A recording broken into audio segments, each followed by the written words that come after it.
Allez, on plonge directement dans le vif du sujet. Bienvenue dans cette nouvelle analyse. Aujourd'hui, on s'attaque à un monument absolu, un véritable monstre sacré de l'histoire automobile. On va décortiquer pourquoi une compacte italienne des années 80 est toujours considérée des décennies plus tard comme la reine incontestée, la reine absolue des rallyes. Oublions 2 minutes nos sportifs modernes, si lisses et si bardés d'électronique. On va comprendre comment la Lancia Delta HF a littéralement défié les lois de la physique sur terre, sur neige, sur asphalte, et pourquoi sa couronne reste encore aujourd'hui totalement intouchable. 6 titres mondiaux, 4 roues motrices et un turbo légendaire. Franchement, cette citation résume absolument tout. C'est direct, c'est puissant et ça explique exactement comment la Lancia Delta HF a régné sans le moindre partage sur le monde du rallye. Il ne s'agit pas juste d'un joli palmarès sur le papier, pas du tout. C'est carrément l'ADN d'une machine qui a été pensée, conçue et construite dans un seul et unique but, écraser la concurrence par tous les moyens. Et le chiffre clé, le truc hallucinant qu'il faut vraiment retenir, c'est ce numéro. 6 titres mondiaux consécutifs des constructeurs en championnat du monde des rallyes, remportés entre 1987 et 1992. C'est un record qui, honnêtement, n'a jamais été égalé dans l'histoire de ce sport. Je veux dire, dominer une saison, c'est déjà un exploit monumental. Mais dominer 6 années de suite, surtout avec des réglementations qui changent tout le temps et des concurrents qui ont les dents qui rayent le parquet, ça c'est la marque d'une ingénierie qui avait des années, voire des décennies d'avance. Section 1, l'arme fatale du groupe A. Voyons comment la légende a commencé. Alors, pour bien comprendre ce qui rend cette voiture si spéciale, il faut faire un petit saut dans le temps. À la base, en 1979, la Lancia Delta, c'est une petite berline compacte, très élégante, très sage. Mais tout bascule avec l'arrêt brutal du groupe B et de ses monstres surpuissants. Le rallye passe au groupe A. La règle, il faut désormais baser les voitures de course sur des modèles de grande production. Lancia devait donc transformer cette berline tranquille en arme de destruction massive.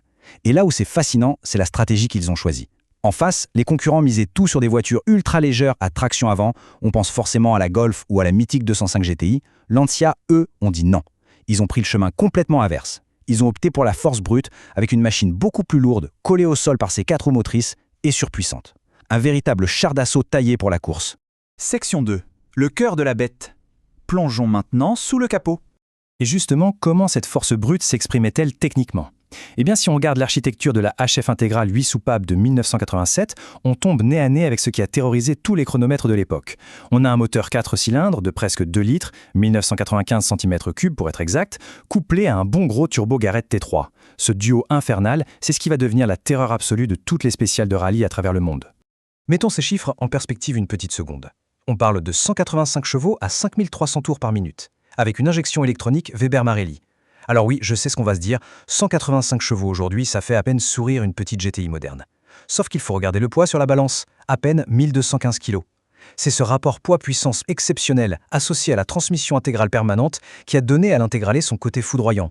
Parce qu'au final, la puissance, ça ne sert absolument à rien si on ne peut pas la transmettre au sol.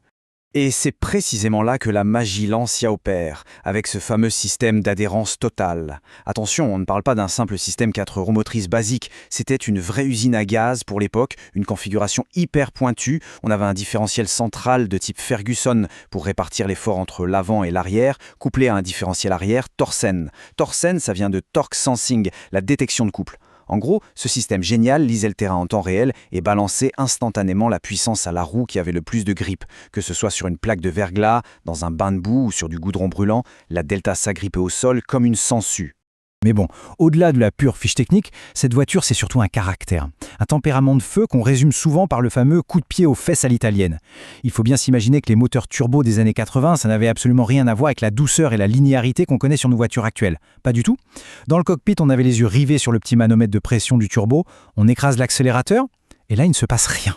On attend, la pression monte, et d'un seul coup, bam, toute la cavalerie débarque avec une violence inouïe. C'était brutal, c'était physique, c'était tout simplement l'essence de l'automobile italienne de cette époque. Section 3, un look ultra agressif. Parce que oui, la forme devait suivre la fonction.